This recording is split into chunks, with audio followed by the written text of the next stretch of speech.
Buenas tardes a todas y a todos. Bienvenidos al Instituto Cervantes. En primer lugar, quería agradeceros el que hayáis venido en nombre del director del Instituto Cervantes Nueva York, don Ignacio Olmos, y de la directora de Cultura, doña Ana Vázquez. A continuación, quería presentaros a nuestros invitados y grandes amigos del Cervantes. Por una parte, tenemos al autor del libro que presentamos hoy, a Víctor Casanova, que mantendrá una conversación con el periodista Guillermo Fesser y nos contarán todos los detalles sobre esta historia tan apasionante de la vida de quien veis aquí, a Marcelino, el primer payaso del Hipódromo de Nueva York.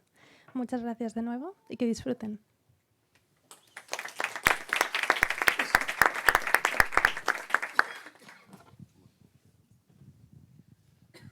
Hola, buenas noches, humanos. Bienvenidos al Cervantes. Nos dicen que hablemos en español por motivos de que el que lo sepa lo entienda y el que no lo sepa practique.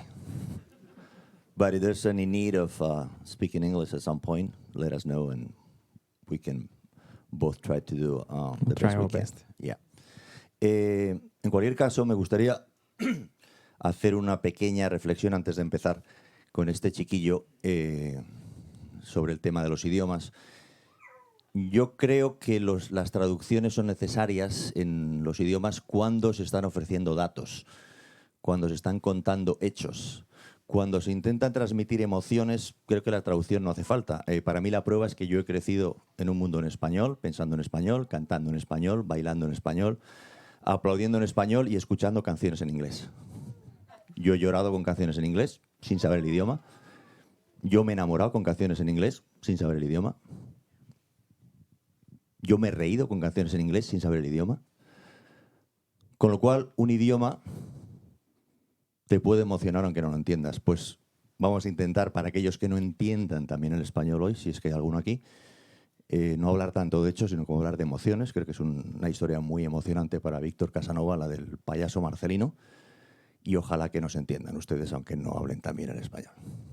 Les presento en primer lugar a Víctor Casanova. Es un chico con gafas, boca non chica, cabello non prieto, no muy ligero de pies.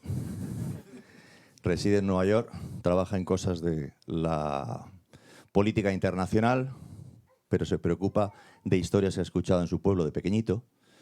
Y él es el que me sorprendió a mí un día, y les va a sorprender a ustedes supongo hoy también, y a todos aquellos que cojan el libro, diciéndome que Nueva York, antes de que se inventara el cine, era el lugar por excelencia del planeta donde existía el vaudeville, donde existía el espectáculo y había una cosa que se llamaba el hipódromo. ¿Y qué diablos, Víctor Casanova, es el hipódromo? El hipódromo era el gran teatro por excelencia de Nueva York, ¿no? Era como el Madison Square Garden de nuestro tiempo, un teatro para 5.000 espectadores, espectacular, en el que había una piscina en mitad del escenario que bajaba y se llenaba de agua y por la que había sirenas que desaparecían y se quedaban durante 2 horas que duraba la función en cámaras subterráneas por debajo del agua. Y era un teatro que fue fundado por 2 personajes bastante curiosos que se llaman Thompson y Dandy. Y eran los personajes que fundaron Luna Park en Coney Island. A principios del siglo XX ellos decidieron que la gente iba mucho a la playa a Coney Island, había un pequeño parque de atracciones, pero que lo iban a llevar como a la enésima potencia, ¿no? Que iban a hacer un lugar que realmente no pareciera que estuvieras en una playa a 1 hora de Nueva York, sino que fuera un lugar espectacular. Y la gente empezó a ir mucho. Y entonces de repente dijeron, bueno, ¿y si hacemos una cosa así, pero que no sea en Coney Island, que tienes que ir, tardas 1 hora, 1 hora y media, y se lo hacemos en mitad de la ciudad? Entonces lograron financiación para construir un teatro que estaba en la calle 44 con la Sexta Avenida y construyeron el hipódromo, que cuando veáis el libro que está afuera, eso era un edificio muy bonito que realmente... Por favor, comprar el libro a alguna salida. Para el Día de la Madre, para el Día del Padre. Por favor, os lo pido por favor porque... Bueno, ¿qué voy a decir yo? Que realmente ponía la técnica al servicio del espectáculo. Entonces, de hecho, Rem Koolhaas, el arquitecto, decía: ese teatro representa muy bien lo que es la ciudad de Nueva York, en la que en un bloque de la ciudad, una manzana, nos podemos meter en un mundo que no tiene nada que ver con la ciudad. En este caso, había a veces 1000 personas bailando ballet en el escenario, había elefantes, por supuesto, Houdini. 1000 personas bailando ballet. Si no hay tantas personas que bailen ballet en el mundo, colega. La sabía, me está contando. la sabía. ¿Sí? Y era como los equipos de fútbol actualmente, ¿no? Que hacían fichajes millonarios. Entonces, por ejemplo, Marcelino, que era de Jaca, de Huesca, que es de donde yo soy, vino a Nueva York fichado con un contrato que se decía que era de por vida el mejor contrato que se había hecho a ninguna estrella del vodevil. Y claro, pues estaba el mejor payaso, tenían a la mejor nadadora para esa piscina de la que hablábamos, por ejemplo, y luego había todo un esfuerzo de hacer espectáculos de 4 o 5 horas.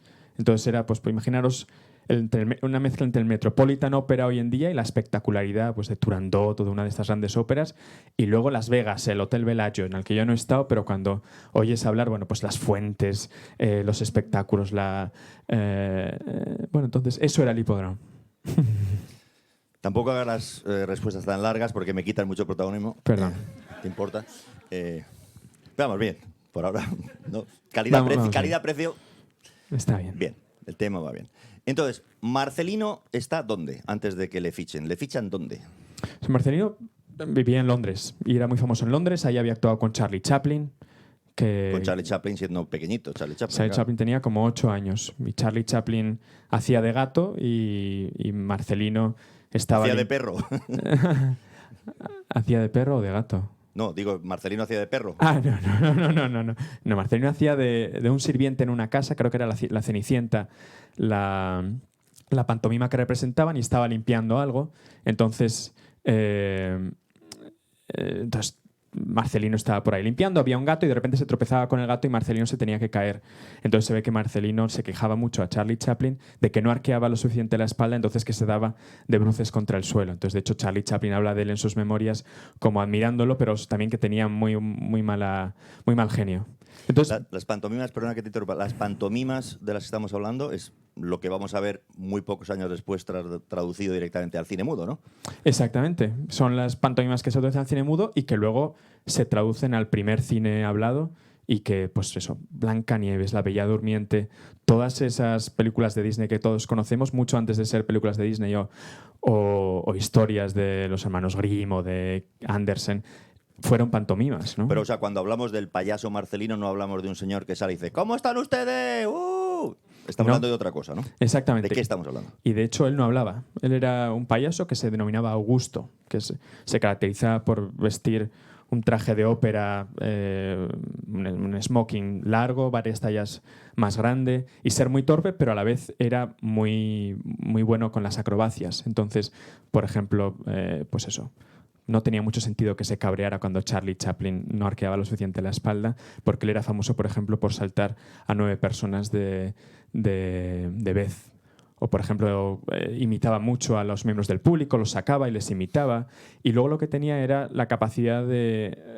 En el circo, que es donde él empezó antes de la pantomima, se requiere a mucha gente para mantener la atención del público cuando se está cambiando de acto, ¿no? Entonces, pues, entre que sacan la jaula de los leones y la vuelven a meter dentro y entonces sacan el número para los elefantes, había un momento que había que aprovechar para hacer algo. Entonces Marcelino lo sacaban ahí y hacía que ayudaba, pero en verdad no estaba ayudando. Entonces empezaba a recoger la red de los acróbatas, pero en realidad se hacía un lío y se caía, o estaba a punto de poner en peligro la vida de alguien que se iba a tirar del trapecio. O sea que su rol fue siempre el de filler, ¿no? O sea, alguien que estaba ahí en mitad de la función, pero sin realmente pertenecer al espectáculo. Hablamos también de grandes atletas, ¿no? Son cómicos con una fuerza física impresionante. Luego lo vemos de nuevo en el cine. Buster Keaton se queda colgado de una farola a 200 metros de altura. Charles Chaplin salta de un vagón de un tren y con una sola mano se agarra mientras sigue avanzando aquello por los hermanos Marx. O sea, gente con una agilidad espectacular. Claro, son gente que venía muy formada del mundo duro del circo, que luego se transformará en los teatros y después en el cine. Y una de las cosas curiosas es que realmente empezaron así desde pequeños. O sea, por ejemplo, Buster Keaton era famoso cuando Marcelino ya lo era, porque él actuaba con sus padres, su padre y su madre, debía tener como 5 o 6 años, y su padre lo arrojaba al público. Entonces, bueno, una de las preguntas que también son... Hoy en día el padre estaría en Guantánamo. Claro. Exactamente. O sea, ¿cuántas de las cosas que vimos o que yo he leído y que espero haber descrito en el libro, primero, no harían ninguna gracia? O sea, no serían ni cómicas, ni serían... Y después, bueno, tendrían consecuencias penales o criminales. Ese es un buen ejemplo. Otro buen ejemplo es el propio Marcelino. Marcelino, no sabemos exactamente cómo llegó de Jaca, de Huesca, de un pueblo perdido en sí, el... pero no te adelantes atrás. bueno. O sea, no cuentes ahora 3 preguntas en una. Perdón. Es que tenemos un guión. Tenemos un guión muy establecido. Te has crecido un poquito ahí. Te has venido arriba. De repente pero Buster Keaton, ojo, cuidado. Ha venido gente tal, o esto está bien. Te has venido. Que su padre lo maltrataba. No, vamos a Jaca, si te parece. Pues tú quieres ir a Jaca, vayamos a Jaca. Pero digamos que para que la gente se haga una idea, pensemos en Pulgarcito, que era un personaje muy triste, ¿no? Pulgarcitos, padres leñadores y tal, que le llevan al bosque, pobre Pulgarcito que se creía que iba por setas y al final lo querían abandonar y tal. Bueno, pues la tragedia de Pulgarcito, una mierda comparada con la de Marcelino. O sea, ¿qué le pasa a Marcelino en Jaca? Pues a Marcelino lo que le pasa en Jaca, me alegro de que me hagas esta pregunta. No, Marcelino no sabemos muy bien cómo acaba de esta zona rural. Su padre era peón caminero, ayudaba a hacer carreteras, su madre no sabemos de qué trabajaba. Y de repente aparece en una compañía de acróbatas que se llamaban los Martini, que decían que eran italianos, aunque posiblemente no lo fueran. Y buscando, encontramos que los Martini habían sido denunciados por comprar a niños. Claro, es una cosa que si la pones en contexto de lo que pasaba en el siglo XIX en España, pues con pastores que pagaban a una familia y se llevaban a un chaval de Rabadán. O pues otros oficios en los que buscabas un aprendiz, entonces lo que intentabas conseguir es alguien que aprendiera el oficio, pagabas a la familia un dinero y te quedabas a cargo de la boca que alimentar. Entonces le pasó eso. Básicamente lo que pensamos es que los Martini se dedicaban a hacer acrobacias familiares. Entonces eran el padre, la madre y luego niños, a los que se tiraban de un lado para otro, se subían un niño encima del otro. Lo que pasaba con esos niños es que crecían. Entonces, claro, al cabo de unos años decías, bueno, ya es que ya no puedo tirar a este niño porque tiene 15 años. Entonces había que buscar a otro niño para continuar con la ficción de los Martini. Entonces, en algún momento en el que había que recargar niños, pues acabó Marcelino ahí. Entonces, Marcelino, curiosamente, habla en entrevistas de que la vida de acróbata era muy dura, pero le daba mucho crédito al señor Martini, como que él le enseñó un poco la vida y le enseñó a amar el circo. Y él, de hecho, cuando Martini se muere, que debió ser alrededor de... Marcelino debía tener como 13, 14 años, Marcelino en ningún momento dice, me vuelvo a casa. Lo que él dice, bueno, pues ahora he aprendido a ser acróbata no me gusta tanto, prefiero ser payaso, y entonces empleó las acrobacias que había aprendido para ser payaso. Pero yo creo que fue duro, él hablaba de los moratones que le salían en las piernas y en las manos cuando estaba practicando, pero al final fue lo que ensanchó su vida, ¿no? El hecho de venir de un pueblo rural del Pirineo y acabar actuando en Barcelona y después en otros lugares en el extranjero.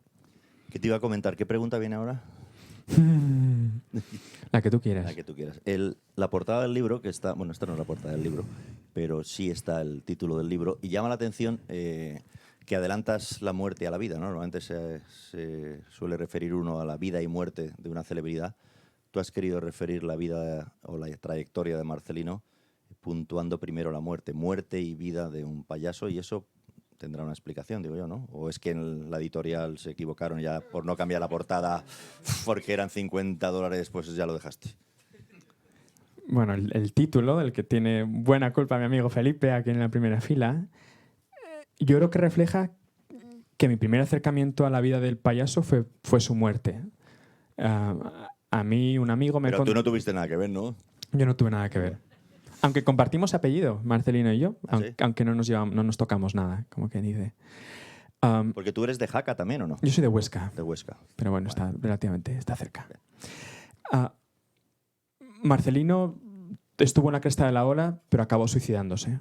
Y yo, cuando supe de este payaso, lo primero que supe de él es que se había suicidado. O sea, casi antes de saber que saltaba a 9 personas de vez o que había estado en el hipódromo, lo que yo sabía es que se había suicidado. Entonces, la pregunta inicial que yo tuve es ¿por qué se suicida un payaso, ¿no? Alguien que realmente hace de su vida el hacer reír a los demás y además alguien rodeado de niños. Siempre, ¿por qué en un momento decide que la vida ya no tiene sentido? Entonces esa pregunta inicial es un poco lo que lleva a la búsqueda, ¿no? Y la explicación es por qué estaba rodeado de niños, ¿no? Bueno, yo creo que la explicación es lo que le hizo buen payaso es también lo que le hizo una persona sensible. Y yo en el libro hablo de la importancia de la vulnerabilidad. He entrevistado a varios payasos en todo el proceso de hacer este libro y uno de ellos en California me dijo qué importante era el sentirse expuesto y desnudo cuando uno quiere hacer reír. Si uno está muy seguro de sí mismo y viene aquí, nadie se va a reír de él. Bueno, se reirá porque hará el ridículo, pero no se va a reír con él. Entonces había algo que a él le daba mucha importancia, es la capacidad de empatizar con el público. Él decía, por ejemplo, cuando uno va a un espectáculo de circo y se acerca cuando están ensayando, si son unos acróbatas, uno llega a entender como el 80% de la función, aunque no haya público, porque lo ves, porque es espectacular. Pero si uno ve ensayar a unos payasos, uno se queda como con el 30%, porque el otro 70% es la interacción por el público, son los guiños, es la vulnerabilidad, es el miedo. Entonces yo creo que hay un punto ahí de la vulnerabilidad y de la empatía que también le explica parte de su caída, ¿no? Marcelino, cuando llegó a Nueva York, estaba en la cresta de la ola. El New York Times sacó media página con su llegada. Y luego, poco a poco, la gente dejó de ir al vodevil. La gente prefería ir a conciertos de jazz, prefería ir al cine. Al principio al cine mudo, después al cine sonoro. Y Marcelino no se supo adaptar a los nuevos tiempos y yo creo que aquello le hizo mucha mella.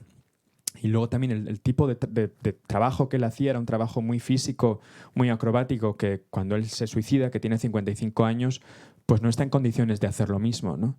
Entonces yo creo que hay un punto ahí de Marcelino haber sido de alguna forma rehén de su propio pasado. ¿El cine nunca le llamó a Marcelino? ¿Ni él se aproximó nunca al cine? Marcelino tuvo un problema y es que tuvo contratos muy buenos desde el principio en Estados Unidos. Entonces esos contratos cubrían todo el año y él no necesitaba buscar bolos, no necesitaba buscar otros espectáculos en los que le cogieran o estar un poco con el oído en la calle. Ahora parece que esto de las películas se mueve mucho. Entonces yo creo que para el momento en el que él se dio cuenta de que realmente lo nuevo era el cine, él había estado demasiado cómodo en los años de esplendor de su vida haciendo sus funciones 2 diarias en el hipódromo ante 5.000 personas sin darse cuenta de que el mundo fuera del hipódromo estaba cambiando. Entonces sabemos que hizo 2 películas, una de ellas está perdida, no sabemos más que el tema en el que Marcelino está limpiando en un bar y hay un desastre en el que rompe todas las copas. O sea, tenía una vis cómica, pero no sabemos exactamente de qué era la película. Y luego en la otra se conservan 4 segundos que están en la Biblioteca del Congreso en Washington. O sea, que se ve rápido, ¿no? Se ve bastante rápido. Y es únicamente... Es lo bueno. Si la película es buena y encima en 4 segundos estás ya... No te da tiempo ni a la palomita, ¿no? Una palomita. En la que únicamente Marcelino se quita la chistera y sonríe. Entonces, esa película que la hemos llevado ahora a Huesca y se ha podido ver por primera vez en 90 años... Es una película que realmente... La he podido ver, pero ¿dónde la habéis puesto? O sea, bueno, ¿quién ha ido a ver 4 segundos de película la hemos puesto Huesca? en una exposición. ¿Pero qué está pasando en Huesca ahora mismo? En Huesca están pasando muchas cosas. ¿Qué movimiento social nos estamos perdiendo que se está llevando a cabo en Huesca? La hemos puesto en una exposición y que esperamos que un día igual pueda venir a Nueva York. Pero lo que refleja esa película es foto fija, está la cámara y Marcelino únicamente saluda a cámara y se quita la chistera. No tiene el argumento que tenían otras películas ya entonces de la época y muestra que... O sea, es un gift, lo que se llama un gift. Un GIF, exactamente. Es un GIF de 1915, creo. Pero vamos, básicamente no se supo adaptar a la época y realmente no le fue bien.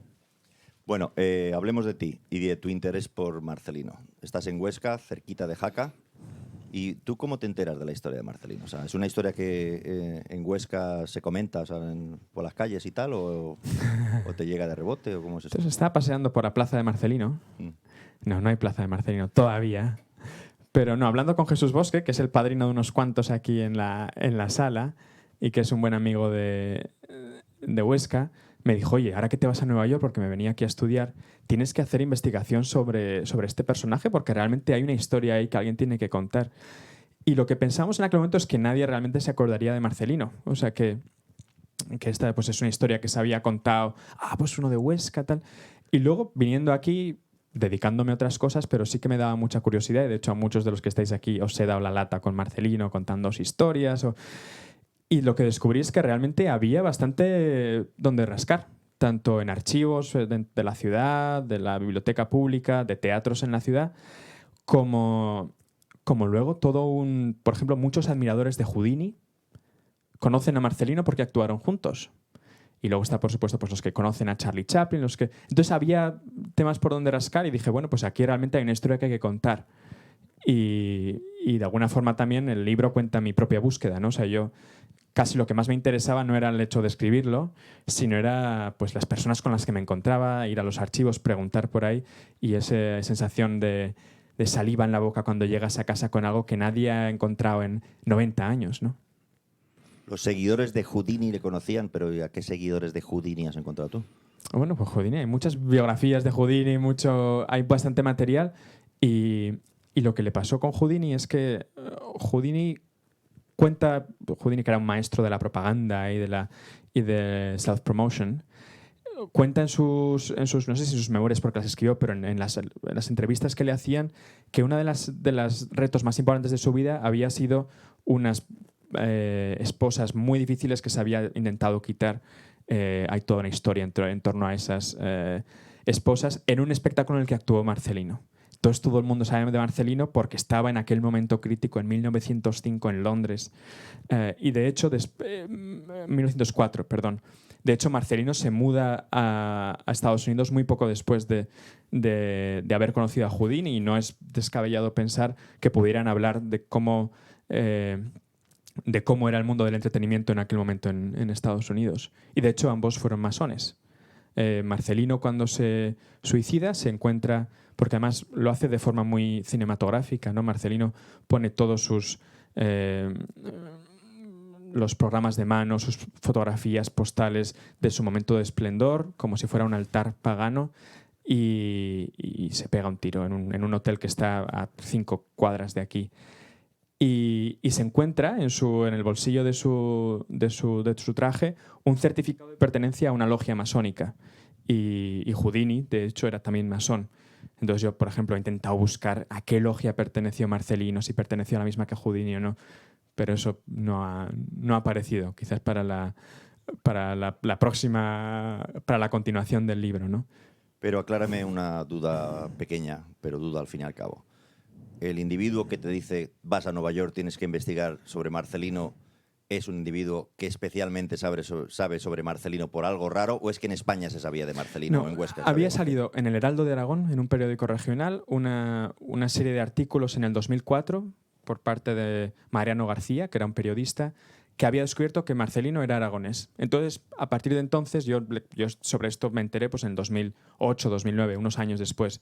Entonces se sabía que era aragonés, pero no se sabía más sobre su vida. Había muy, muy poquito.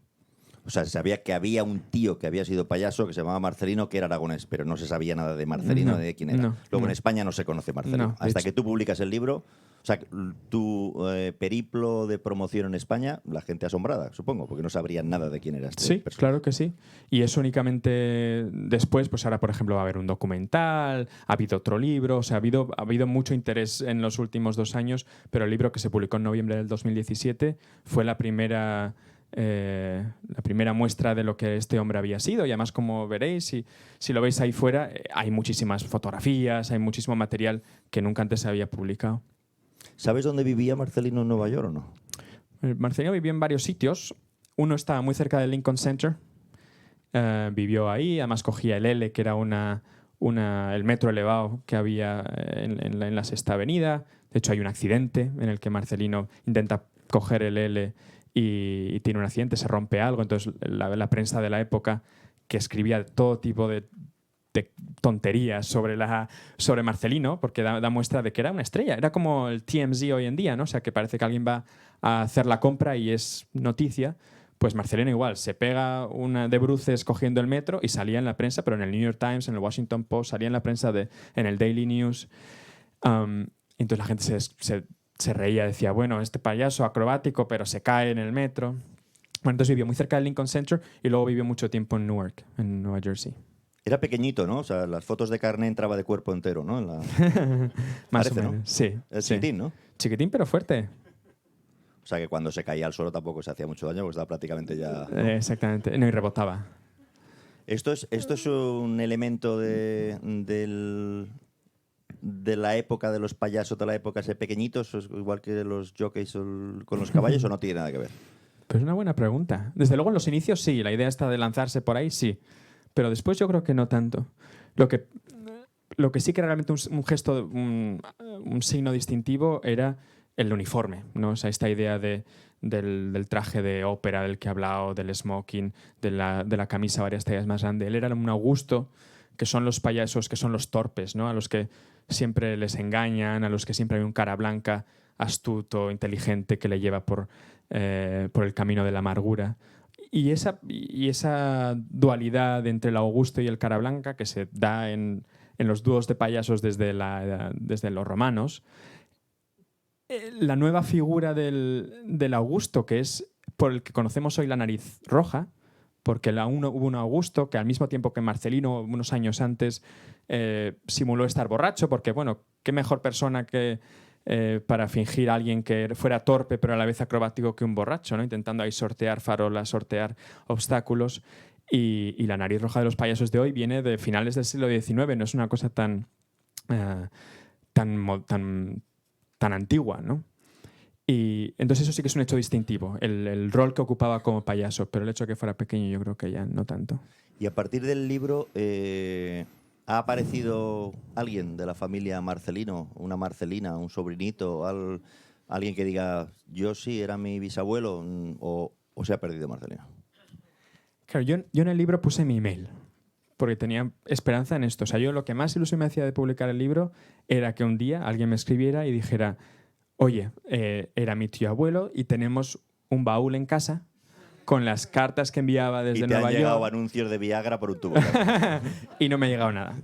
Pero una cosa curiosa que me ha llegado es una llamada de teléfono a este amigo Jesús Bosque que me dice, oye, me ha llamado esta persona a raíz de haber leído el libro y de nada, que dice que su padre, que su abuelo, que continúa vivo en un pueblo de... No, perdón, lo voy a contar bien. Sí, no, tranquilízate. Que No pasa nada. Estamos aquí todos. Es te que queremos todos muchísimo. es... Es tu gran día, estamos todos apoyándote. Tranquilo. Entonces, que un amigo de su abuelo, Sí. que todavía sigue vivo en un pueblo de Huesca... ¿Quién sigue vivo, el abuelo o el amigo? El amigo. Bueno. Había vivido en Nueva York y había conocido a Marcelino. Entonces yo dije, ostras. Y bueno, lo primero que dije es, bueno, ¿cómo puede seguir vivo? Porque Marcelino se murió hace 200 años, ¿no? en 1927.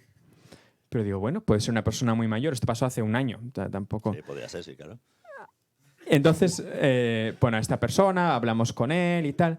Resulta que no es cierto. Que no se ha muerto. No, que no había persona. O sea, que esta historia, pues que es algo que estoy convencido de que pensaba que era verdad. Y es, bueno, pues la vida que a veces la gente te cuenta cosas que se creen que han sido verdad, pero no tenía nada de realidad. Entonces, hablándolo luego con un titiritero, y me decía, a mí me llegan continuamente gente diciéndome, mira, tú actuaste en este sitio y me acuerdo de la plaza. Y, yo nunca he actuado ahí.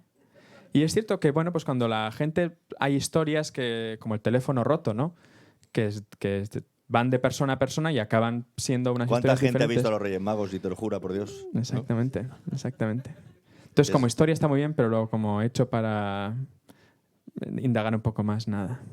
Bueno, ¿quieres que abramos ya turno de preguntas o tienes Sí, algo no, encantado o tienes de... algún comentario así especial de...?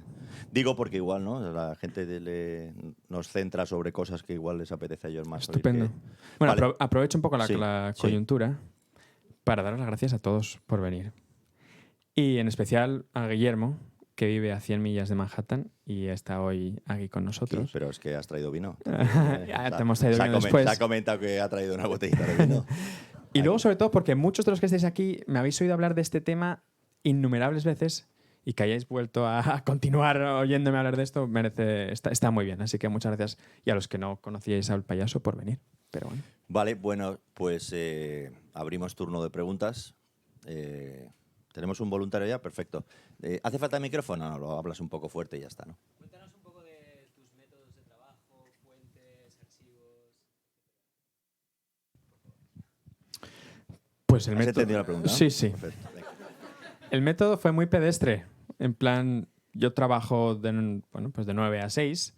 Entonces, por las tardes, aprovechar tiempo para ir a archivos, para ir a la biblioteca. Y con lo que me quedo de este proceso es con la amabilidad de los extraños, ¿no? La idea de que uno tiene proyectos inverosímiles, un poco raros, cosas que no tienen mucho sentido, pero que tú los compartes y hablas con gente y de repente se abren puertas.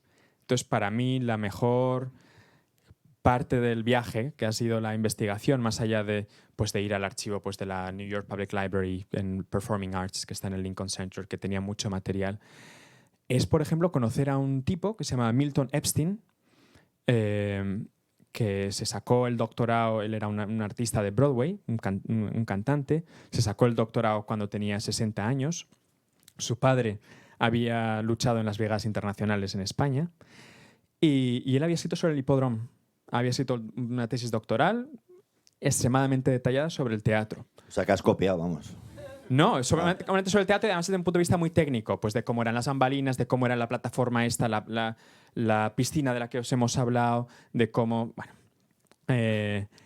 entonces me fui a verle y dije, pensando, bueno, como actuaban 1000 personas, no vas a ver nada de Marcelino. Y de repente este señor, que ya tenía 85 años cuando hablé con él y que ahora debe estar cerca de 90, de repente se acordaba de Marcelino, tenía información y tenía fotografías que yo nunca había visto, algunas como en diapositiva. Así que muchas de las cosas que he hecho han dependido de encontrarte de repente a alguien que 30 años o hace 20 años se había dedicado a levantar cajas de programas, a apuntar quién había actuado en cada lugar y en que eso estuviera disponible para ti sin saber que un día ibas a venir a tocar a su puerta. Y por supuesto, como hemos empezado hablando del campo de las emociones, ¿no? Qué emocionante tiene que ser ver a una persona de 90 años volverse a emocionar con eso, ¿no? Volver a oler lo que olía en ese circo, volver a sentir las sensaciones de ese circo, volver a ver los colores de ese circo. Claro, yo no sabía cómo contactarle, sabía su nombre, pero no tenía página web. Entonces encontré su dirección y le envié una carta. Y no contestó a la carta, entonces le envié una segunda carta y luego le llamé por teléfono. Y una vez hablamos, le hizo mucha ilusión. Yo tenía una sensación, vivía en un apartamento en el Upper West Side junto al... Él creyó que tú eras Marcelino cuando te vio, ¿no? Igual, exactamente. Entonces, y me dice, claro, yo tuve la sensación de que estaba realmente, era un paso del relevo. Además me vio a mí así, yo hablo muy rápido, como habéis podido ver, y me emociono. O sea, las cosas que me interesan, yo las vivo. Y entonces me dice, mira, te veo y me veo a mí, pero te digo una cosa, en un momento decide acabar y no sigas con él. Porque él, yo creo que tardó como 15 años en sacarse la tesis doctoral y al final la acabó y la dejó incompleta de alguna forma. Había querido hacer mucho más. Y me dice, mira, esto es muy interesante, pero en algún momento tienes que decidir acabar. Y es verdad. O sea, ahora, por ejemplo, me preguntas, ¿tiene familia? Pues que sepamos no tiene, pero sabemos que tuvo una hermana que vivía en Barcelona. Y a la hermana yo no la he podido localizar. Bueno, la hermana estará muerta, pero igual ha tenido descendientes y esa parte no la hemos logrado investigar, ¿no? Entonces, bueno, eso queda como lo de Houdini que mencionaba antes o como lo de la logia masónica para la próxima vez, ¿no? ¿Alguna pregunta por allí? Aquí esta chica de por aquí. Sí, yo te quería preguntar, porque creo que en un proceso así, además tan intenso como dices tú que lo has vivido, no sé si te has encontrado en algún momento un punto, una nueva historia, un nuevo hilo del que ahora estés muy tentado de tirar. ¿Y del que he tirado o no? Bueno, hombre, y del que has tirado, si lo puedes contar también, claro. Mira, el momento clave tiene que ver con eBay. Claro, yo tengo en eBay, lo tengo todo controladísimo. Todas las alertas para que cada vez que hay un programa del hipódromo, una fotografía de Marcelino, si alguien aparece en mi inbox. Entonces, una vez aparece una fotografía que sale Marcelino sin estar vestido de payaso, que es así, sin el uniforme, sin el maquillaje en la cara, así de una fotografía como de torso para arriba, con un alfiler de corbata con una herradura preciosa, que además es un alfiler importante porque es lo último que le empeña antes de suicidarse, y el ticket de la casa de empeño también se encuentra junto al certificado de la logia masónica cuando él muere. Entonces dije, bueno, esto tiene que ser para mí. Esto no hay manera, no lo puedo perder.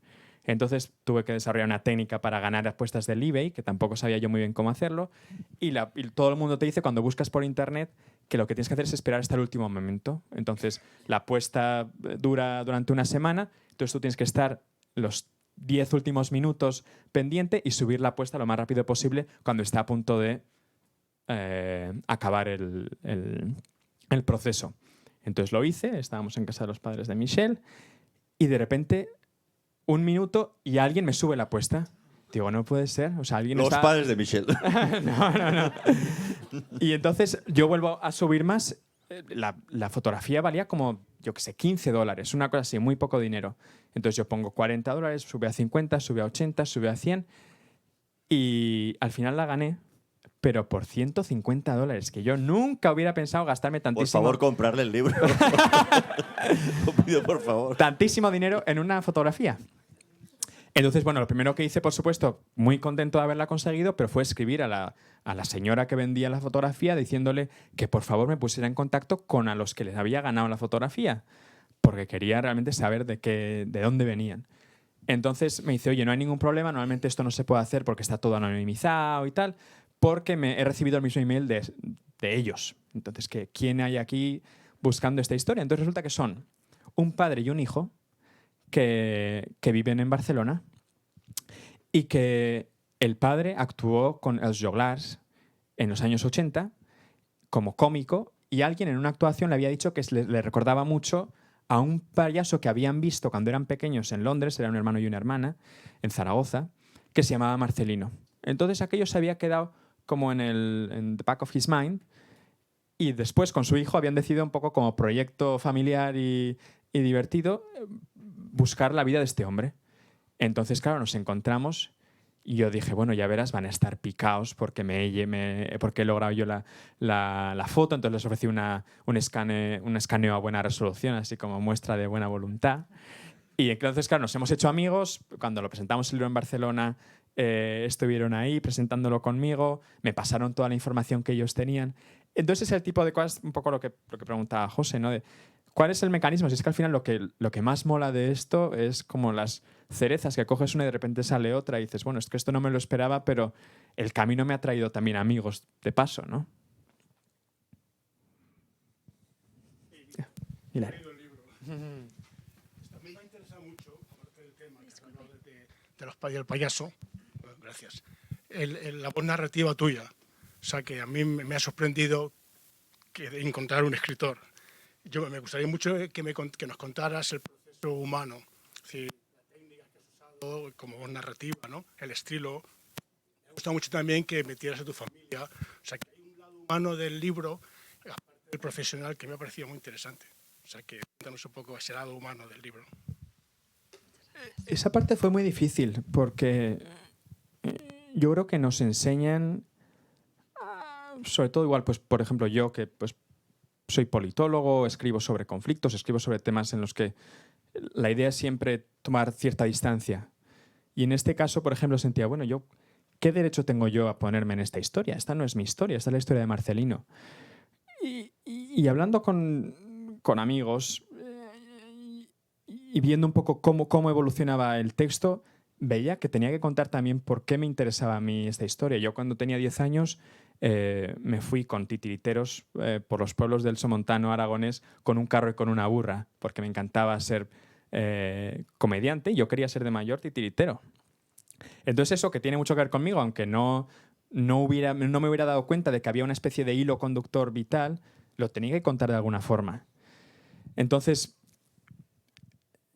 la técnica no sé cuál ha sido, pero lo que quise hacer es, desde el respeto y la búsqueda de una cierta distancia, y contar la vida tal y como sucedió, sin sin yo convertirme en una apologeta de Marcelino, pero sí que intentar ponerla en el contexto de alguien que llega a Nueva York con la misma edad que Marcelino, más o menos, con las mismas perspectivas profesionales de hacer una vida aquí. Bueno, Marcelino mejores perspectivas profesionales que yo. Pero esa era la búsqueda, ¿no? Y luego la parte de mi familia que me costaba también, bueno, ¿hasta qué punto quieres meter aquí pues, a tu mujer, a mis padres? Mi madre murió durante el proceso de escribir este libro y para mí se me hacía muy raro hablar de la muerte de mi madre en un libro sobre un payaso, pero también se me hacía muy raro no hablar de eso porque era una parte fundamental de que estaba viviendo en el momento de escribirlo, ¿no? Entonces, yo creo que lo que he intentado y lo que espero haber hecho bien es que se mostrara que quizás dos libros, ¿no? Por un lado hay una biografía más clásica de la vida de este hombre y por otro lado hay una búsqueda. Y a mí personalmente al final, que empecé interesándome mucho por la parte biográfica, me interesa mucho más la búsqueda. Y ahora si tuviera que pensar en qué me apetecería hacer de nuevo, no es escribir otro libro, sino es hacer otra búsqueda. Y luego lo de escribirlo casi es lo de menos, ¿no? Pero es esa parte la que más me ha interesado. Pero ¿cómo que te fuiste con 10 años de titiritero con una burra? O sea, vamos a... Por alusiones. O sea, exactamente qué hiciste tú. Como Luisinho, los de Pinocho. O sea, Claro, yo vivía en Binéfar y hay un grupo de teatro bastante conocido que son titiriteros, se llaman los titiriteros de Binéfar. Y es un pueblo muy pequeño y a mí desde siempre me había encantado el mundo del teatro. Entonces, cuando tenía 5 años, con mis padres, que siempre han sido muy aliados de todas las locuras que se me han ocurrido, fui a saludarlos, a hablar con ellos y a decirles que si alguna vez necesitaban un niño para una actuación, que me llamaran. Entonces todo eso quedó ahí y de repente, 3 años después, cuando yo tenía 8 años, nos los encontramos de nuevo, precisamente en un circo, y me dicen, oye, Víctor, pues tenemos este proyecto de irnos con un carro y con una burra por los pueblos del Somontano, sin decir que somos los titiriteros de Binéfar, sino fingiendo que somos unos cómicos de la legua, durmiendo por los viñedos, era en el verano, tal, y haciendo actuaciones en cada sitio. ¿Te quieres venir? Entonces yo, claro, encantado. Mis padres, sin dudarlo, me dijeron que sí. Entonces yo iba con trucos ¿y de eso magia. no te pareció raro que tus padres dijeran? En aquel momento no. ¡Anda, llévatelo! Ahora no tengo yo claro si yo le dejaría a mis Sí, hijos, pero sí. bueno. Pero No en aquel tú lo momento, viste normal, ¿no? Yo totalmente Que me quieren normal. llevar unos titiriteros con una burra. Pues venga. Entonces yo hacía trucos de magia. Y me acuerdo, de hecho, más yo era al que ponían a pedir dinero pasando la gorra después de las actuaciones, porque era un chaval de 8 años con una boina, En fin, es el tipo de experiencia que luego yo creo que me ha hecho acabar dando tumbos por el mundo y otras cosas que no tienen mucho que ver con la parte de las comedias, pero sí que tienen que ver con esa exploración vital y un poco voluntad de estar out there. Okay. ¿Alguna preguntilla más por ahí? Felipe. Sí. Gracias. Yo también he leído el libro un par de veces. Varias. Has contado muy bien cómo la muerte de Marcelino, una muerte tan trágica, tan cinematográfica, como has dicho tú, fue el punto de partida, ¿no? Para interesarse por la historia. Sin embargo, la muerte no es el final de la historia y si te apetece me gustaría que contases, bueno, pues dónde yace Marcelino y el proceso de búsqueda, que creo que es una parte bonita también y que cierra el periplo. Gracias, sí. Entonces Marcelino muere y es el principio, pero es verdad que el final es encontrar dónde está enterrado. Y no tenía ni idea de dónde podía estar. Cuando buscabas por internet en aquel momento había el nombre de un cementerio que aparecía, que es el cementerio de Kensico, que está en Valhalla, al norte de la ciudad de Nueva York. Entonces, bueno, pues fui una vez en el 2013, cuando estaba en la universidad, lo intentamos encontrar con 2 amigos y no encontramos nada. Ahí no estaba en ningún sitio, no había ningún archivo. ¿Qué apellido tiene, perdona? Se llama Marcelino Orbés Casanova. Okay. Entonces, había una parte del archivo que estaba cerrada, nos dijeron tenéis que volver otro día, habíamos llegado en un sábado, el sábado está cerrado. Entonces, bueno, volví al cabo de unos meses y en esa parte del archivo que estaba cerrada sí que logramos encontrarlo y Marcelino está en una tumba sin lápida. Marcelino, cuando se suicidó, tenía $6 en el bolsillo, contaos. La National Vaudeville Association pagó por su entierro, pagó $30 por el nicho. Bueno, por el nicho no, por el enterramiento, pero no pagaron por la lápida. Entonces, una de las cosas curiosas de ese cementerio es que está Marcelino ahí enterrado. Y luego a escasos 100 metros, y yo no lo sabía, pero paseando lo vi, está el cenotafio de Fernando de los Ríos, ministro de Educación o Instrucción Pública durante la República, exiliado en Nueva York, que fue familiar de García Lorca, y que su cadáver está en el Cementerio Civil de Madrid desde los años 80. Entonces está Marcelino sin lápida y hay una lápida sin muerto. Muy cerca, de hecho, la una de la otra, y las dos con una vinculación con España. Entonces, una de las cosas que yo quería hacer era, y de hecho James, que está por aquí, contribuyó hicimos un crowdfunding para la lápida, y algunos de los que estáis aquí también contribuisteis, y no lo logramos. Había que lograr únicamente $2.000 algo y no logramos ese dinero. Pero uno de los proyectos de cara al futuro, y por ejemplo si lo logramos traducir el libro al inglés, es precisamente lograr que haya una lápida que realmente recuerde quién fue Marcelino, ¿no? Es un cementerio en el que hay un montón de famosos. Está Rachmaninoff ahí, por ejemplo, y bueno, y nadie sabe que está Marcelino, y entonces merece la pena por lo menos que se recuerde que está allí. ¿Puede que no tenga nombre porque fuera un suicida o no tiene nada que ver? Porque yo me sé varias historias de suicidas que no son bienvenidos en el cementerio, pero por caridad se les da una esquina. Sí, no sé. Puede ser un elemento. Yo creo que es más bien la cuestión económica. Hay una... De todas maneras, mientras consigues la financiación de la lápida con Dimo, ¿no? Por lo menos, ¿no? Exactamente. Lo clavamos ahí en un... ¿No? Que vayamos yendo por lo menos una orientación, ¿no? Exactamente. Pero ese es un por proyecto darle, que darle salida al Dimo, que ya no tiene... Haremos algo así. Bueno, perdona por la tontería. ¿Alguna pregunta? ¿Alguna inquietud juvenil de alguien? No tiene por qué ser sobre Marcelino, ¿eh? Puede ser preguntas al chiquillo sobre... O Guillermo. Cómo está la cosa en Venezuela y tal, que eso lo sabe bien. Es politólogo. Está en eso. Hay una historia curiosa, si me dejáis. Sí. ¿De qué vas a responder? Porque te hago yo la pregunta, si quieres. ¿De qué? Mira, sobre los niños para los que él actuó, ¿cómo lo recordaban cuando eran mayores? Ah, sí. Fíjate que de repente, no sé por qué, pero me ha metido en la cabeza una idea, y es que le estoy viendo actuar y estoy viendo a los niños. y claro, las generaciones disfrutan de maneras distintas a lo largo de la historia. ¿Cómo veían los niños a Marcelino actuando? Pues Sí, me alegra que me ha venido así como... Gracias por la pregunta, porque... Sí. Perdona, igual te pongo en un aprieto. No. Igual no te la esperabas. Déjame pensármelo un momento y... Una de las... Claro, no hay vídeos de Marcelino salvo los 4 segundos de los que he hablado. Pero una de las curiosas fuentes de información que me he encontrado son memorias de chavales que le vieron cuando eran pequeños y cuando las escriben 70, 80 años después, recuerdan a Marcelino con cariño. Y hay una en particular que es de una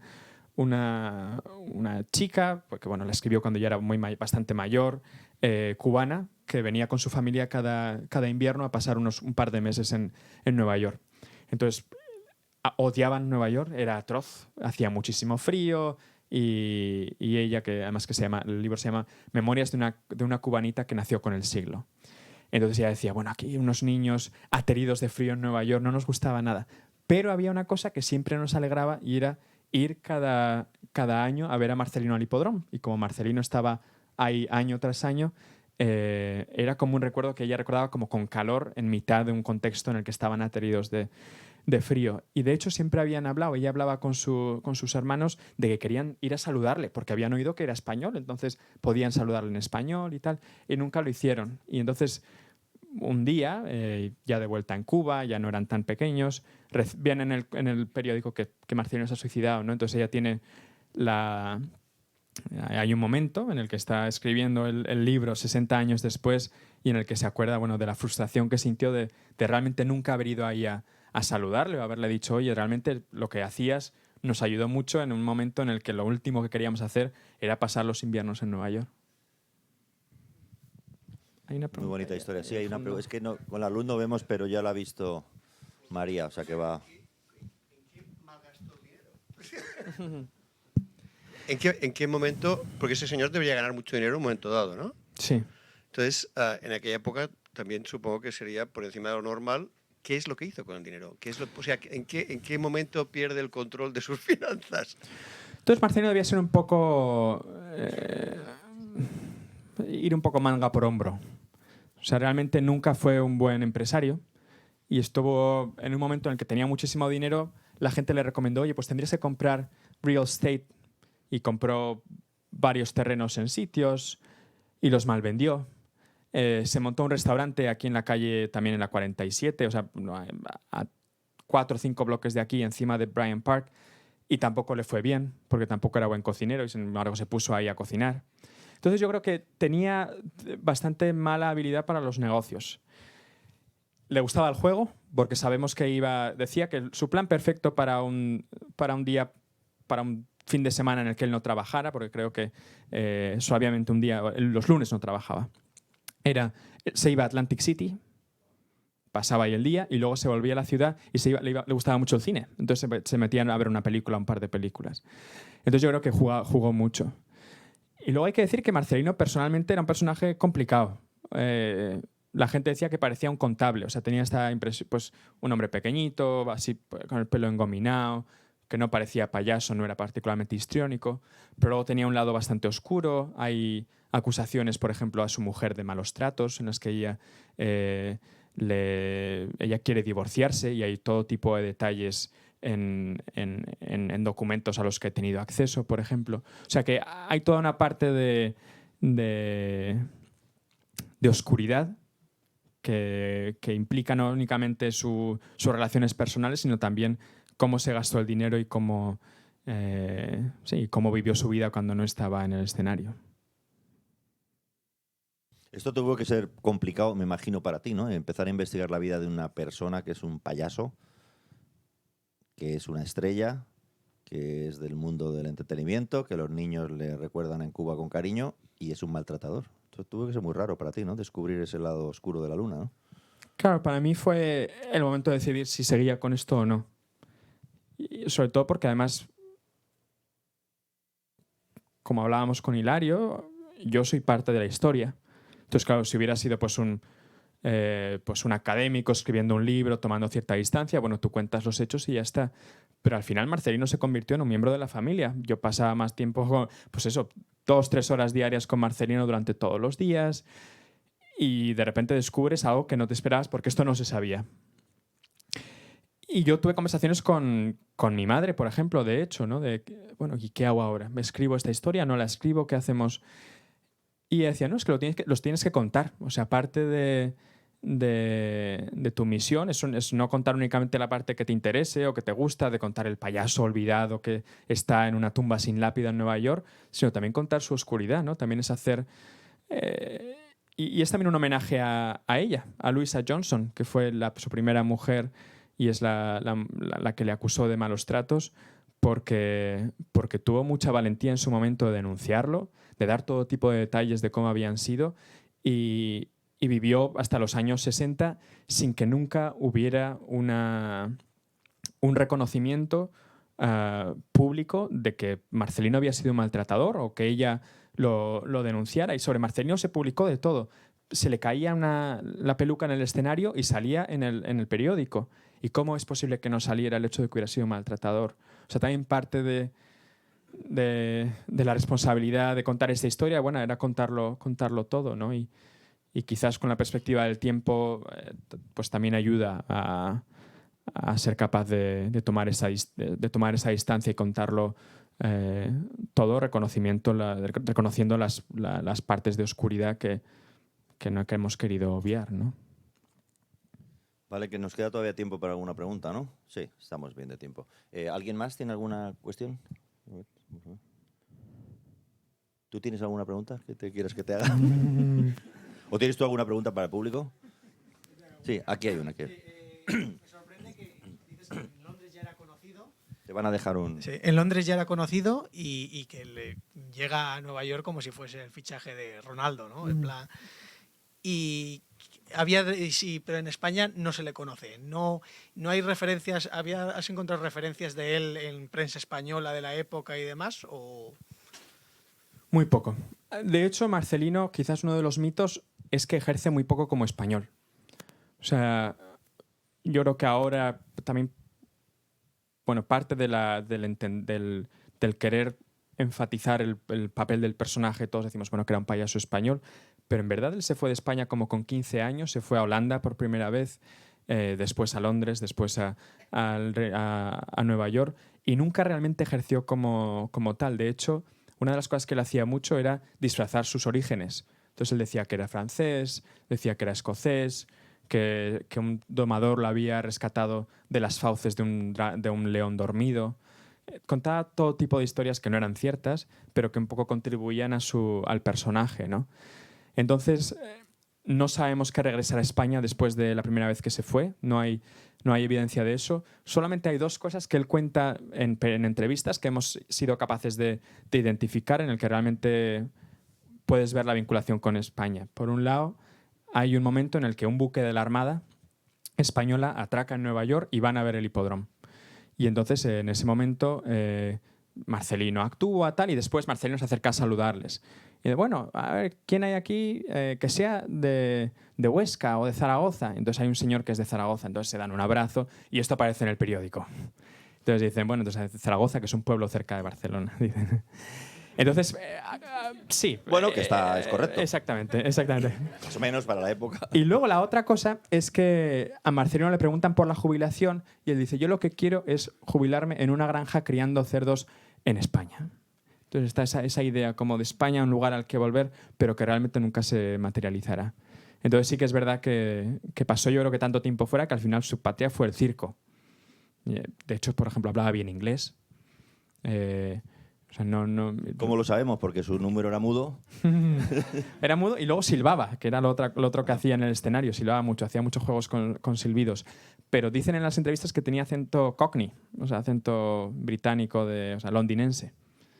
Así que... ¿Se sabe si votaba él en el extranjero? ¿Había voto rogado en aquella época? No había voto rogado. ¿Y lo hacían tan difícil como actualmente para que no pudiera votar a pesar del interés? Seguro que lo hacían difícil, no tan difícil como ahora. Pero sí, esa es nuestra próxima batalla. Bueno. El voto rogado. Vamos a aceptar 2 preguntas más porque si no nos va a dar tiempo a tomar el vino. Así que una por allí. Me han dado el micro a mí primero, pero te lo paso.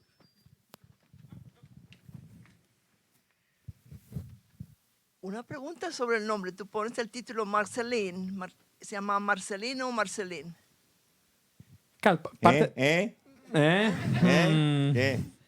Entonces, Marcelino y Marceline.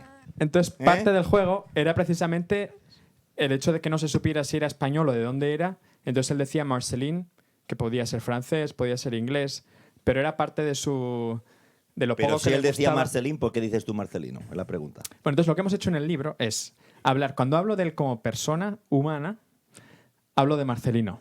Y cuando hablo de él como artista, hablo de Marceline. Ah, ok. O sea, que creas confusión tú mismo. Bueno, yo estructuro la cosa en torno... Pero sí, es una buena pregunta. Sí.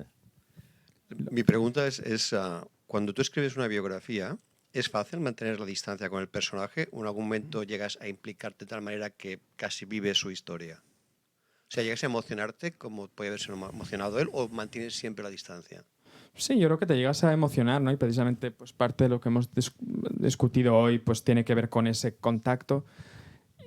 Y luego a veces dices, bueno, Marcelino, ¿qué personaje? O sea, por ejemplo, organizó una huelga. O sea, él en un momento después del hipódromo empezó a hacer tours con circos por Estados Unidos. Entonces uno de esos circos les dio por pagar tarde, pagar mal. Entonces el tío se levanta y dice, hoy no actúo. Se tiene que cancelar la función porque Marcelino, después de Marcelino, el domador dijo que no actuaba, las que bailaban dijeron que no actuaban. Entonces dices, bueno, o sea, era un personaje del que es fácil empatizar, ¿no? Se hacía cosas que afortunadamente se convirtieron en noticia en aquel momento sin que de otra forma habrían sido imposible pues, saber si había organizado huelgas o no en un contexto en el que alguien que no sea particularmente famoso. O sea que sí que, claro que empatizas y de hecho en algunos momentos dices, bueno, pues esto está muy bien que Marcelino se plantara y les hiciera a los empresarios replantearse los salarios porque a eso no había derecho. O sea que sí, hay momentos en los que, claro que sí. O reír. Claro, reír es que es muy difícil reír cuando lees cosas. Yo Yo creo que una de las cosas difíciles a las que me he enfrentado como escribiendo el libro es cómo puedes transmitir cosas que no has vivido. O sea, cómo puedes transmitir un espectáculo que era increíble, pero que no tiene referencia para realmente describirlo bien, ¿no? Porque no lo has visto, porque no hay imágenes en movimiento sobre él. Y con la risa pasa un poco parecido. ¿Cómo hacer reír escribiendo, ¿no? ¿Cómo describes un sketch y que realmente la gente se ría? Hombre, no se puede sonreír, pero reír.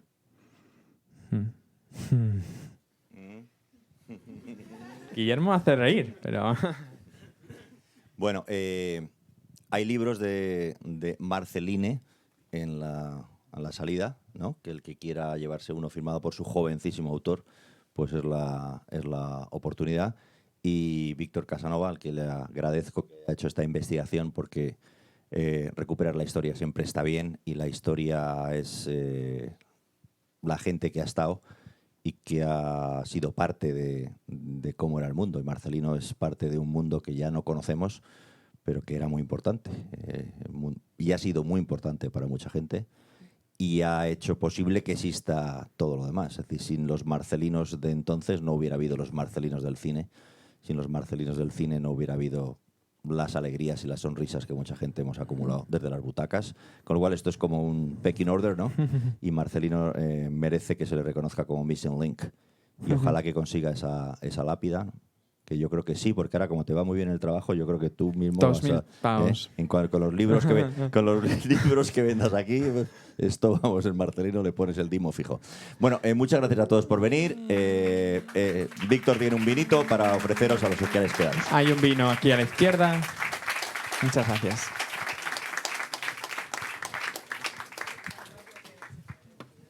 Así nos da tiempo, ¿no? Sí, estupendo. Muchas gracias.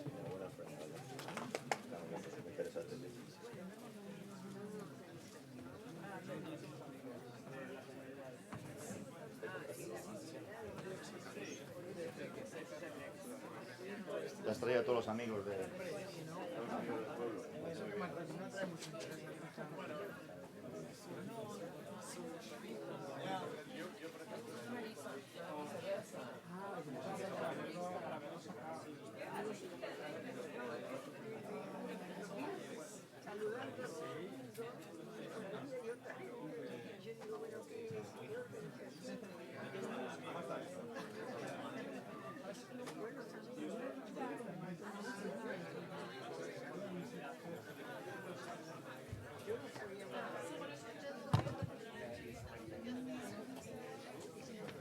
Estamos.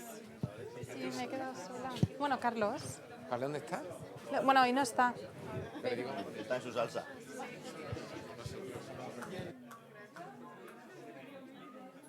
Pero bueno, tú estás ahí, tú te desenvuelves bien, ¿no? Bueno, hago lo que puedo. Ah. Pero sí.